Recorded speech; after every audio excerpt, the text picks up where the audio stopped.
আর এটা হচ্ছে সবচাইতে দামি কলা। এই কলাটাকে কোথাও ঠোঁটে কলা বলা হয়, আবার কোথাও এটাকে রংলাল বলা হয়। এক কথায় মার্কেটে সবচাইতে যে কলাটার দাম বেশি সেই কলাটা। এই যে কাঁদিটা দেখছেন, এই কাঁদিটা মোটামুটি 800 থেকে 900 টাকা দাম হবে।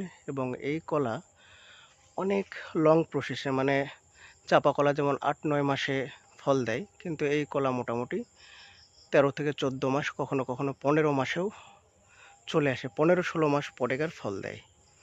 এবং গাছগুলো দেখতে পাচ্ছেন অত্যন্ত বড় গাছ, মানে ঝড়ের টাইমে এই গাছ আটকে রাখা অনেক কঠিন। পুরো একটা করে বাঁশ দিতে হয়েছে, তাও গোড়ার বাঁশ দেখতে পাচ্ছেন।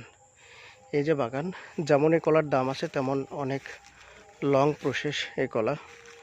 মোটামুটি 1.5 বছরে গিয়ে গার ফলন পাওয়া যায়।